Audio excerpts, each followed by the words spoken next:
첫 번째로 소개해드릴 영화는 무한대를 본 남자입니다. 이 영화는 수학적 재능을 지닌 라마누잔과 그의 천재성을 알아본 하디 교수와의 이야기입니다. I've discovered a new series. Look, I'm not interested in a new series. I thought I'd explain this. I need your proofs. We had an agreement. Just please look at it, sir. It is true. How do you know that? Because it is written. Written where, Ramanujan? Now take my coat, go home and get properly dressed before you freeze. Sir, I've come a very long way to be here. When you promised to help me publish.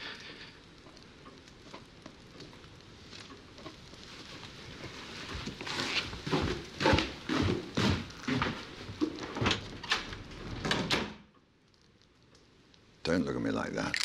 It's for his own good. You wouldn't think he's so bloody smart by the way he dresses. What the devil is that anyway? Partitions. No, wait. This even you could understand. P of 4 equals 5. Now, all that means is there are 5 ways to add up the number 4. 1 plus 1 plus 1 plus 1, 3 plus 1, 2 plus 1 plus 1, 2 plus 2, and 4. Seems simple enough. Yeah. So it does. But when you raise the number of P to 100, there are 204,226 different combinations. Major McMahon did it by hand. Took him weeks. Now he thinks he can figure out a formula. Plug in the number, any number, and out comes the number of partitions like magic. I take it you have tried to crack this one before. It's considered impossible, unsolvable. Bloody rabbit hole mystery of the universe. 영상에서 본 파티션, 분할이 주된 내용인데요. 분할수는 자연수를 분할하는 방법의 가지수입니다. 4의 분할수는 5가지로 간단하지만 100이라면 204,226가지, 200이라면 약 4조 가지나 됩니다. 이러한 분할수의 근사값을 찾는 공식이 바로 영화에서 나온 하디 라마누잔 라데마커 공식입니다. Sorry I'm late. Bloody cab driver got lost. Should have known from his number. And what was that? Rather a dull one. 1729. No, Hardy. It is a very interesting number. It is the smallest number expressible as the sum of 2 cubes in 2 different ways. 자, 이게 무슨 말일까요? 여기 1729라는 수가 있습니다. 이 수는 보이는 바와 같이 서로 다른 두 쌍의 세 제곱수의 합으로 나타낼 수 있는 자연수 중 가장 작은 수라는 겁니다. 또 영화에서는 나오지 않지만 하디 교수는 4제곱일 때를 물어봅니다. 여기서 라마누잔은 아주 큰 수가 될 것 같다고 말을 했고 그 수는 1761년 오일러가 발견했죠. 그렇다면 하디 교수는 라마누잔의 천재성을 어떻게 알았을까요? Sir, you've missed Hall. Not hungry.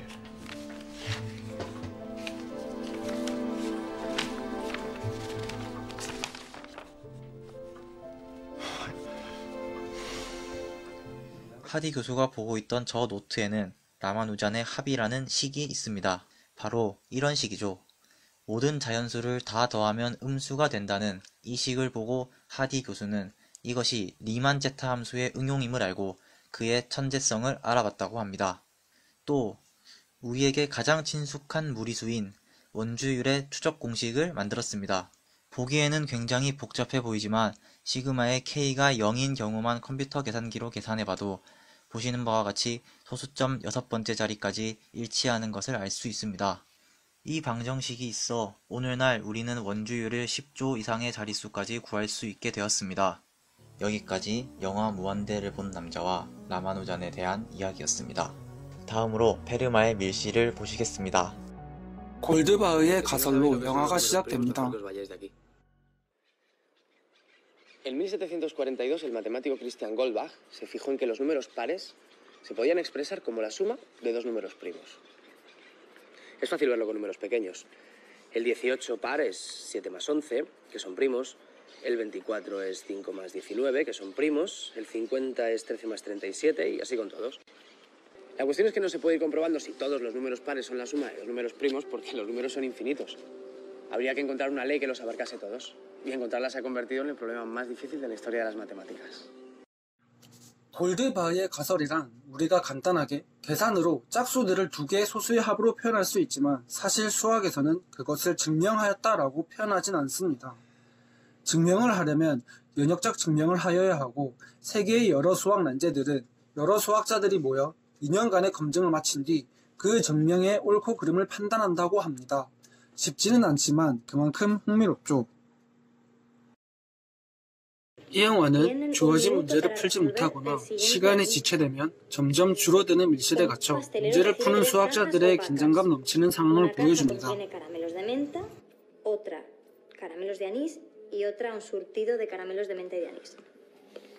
Las cajas tienen etiquetas que ponen caramelos de menta, de anís o mezclados. Pero el pastelero recibe el aviso de que todas las cajas están mal etiquetadas. ¿Cuántos caramelos tendrá que sacar el pastelero como mínimo para verificar el contenido de las cajas? 첫 번째 문제입니다. 잠시 영상을 멈추고 문제를 풀어보세요.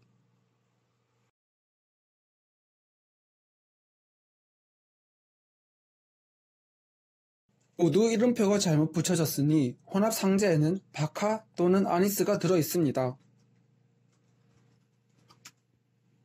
만약 혼합 상자에서 바카가 나오면 아니스 상자에서 나올 수 있는 건 혼합밖에 없습니다. 그래서 정답은 혼합 상자에서 한 번입니다. ¿A alguien le interesa escuchar el nuevo enigma?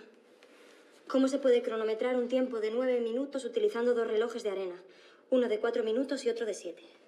Y para resolverlo nos dan 2 minutos. Ten. Igual esto te ayuda. 두 개의 모래시계를 동시에 뒤집기가 정답인데 4분 모래시계를 2번 뒤집으면 8분이 됩니다. 이것을 생각해 놓고 4분 모래시계가 끝나면 다시 뒤집고 뒤이어 7분 모래시계가 끝나면 다시 뒤집습니다. 이때 4분 모래시계는 1분만 남아있게 됩니다. 그래서 4분 모래시계가 다 내려가면 7분 모래시계는 1분만큼만 내려간 상태입니다.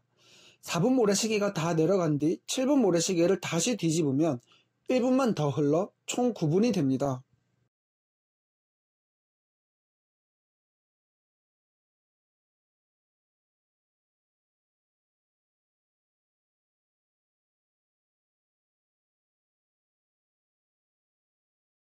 Nuevo enigma. Os leo en alto. Un alumno le pregunta a un profesor, ¿qué edad tienen tus 3 hijas? Y el profesor contesta, si multiplicas sus edades da 36 y si las sumas da el número de tu casa. Me falta un dato, protesta el alumno. Y el profesor le responde, es verdad, la mayor toca el piano.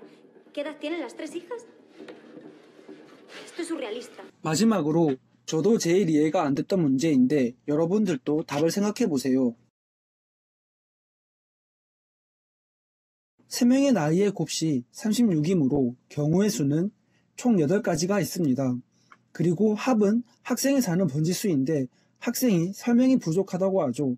각각의 합이 38, 21, 16, 14, 13, 13, 11, 10으로 답은 합이 13이 되는 숫자 중 하나로 둘을 구분할 설명이 부족하다는 거겠죠. 두 숫자는 661과 992인데 큰아이가 피아노를 친다고 했으니 둘 중 큰아이는 딸이 있는 922이 정답입니다. 그래서 큰딸은 9살이고 나머지 2명은 쌍둥이로 2살입니다. 여기까지 페르마의 밀실이었습니다. 끝으로 굿 윌 헌팅을 보시겠습니다. 이번에 소개해드릴 영화는 굿 윌 헌팅입니다. 우선 다음 영상을 보고 설명해드리겠습니다. You have this as undergraduates, but it won't hurt to brush up. Thank you, Stephen. I also put an advanced Fourier system on the main hallway chalkboard. And I'm hoping that one of you might prove it by the end of the semester. And the person to do so will not only be in my good graces, but also go on to fame and fortune by by having their accomplishment recorded and the name printed in the auspicious MIT Tech. Former winners include Nobel laureates, Fields Medal winners, renowned astrophysicists, and lowly MIT professors. Well, that's all. If you have any questions, I'm sure that Tom has the answers.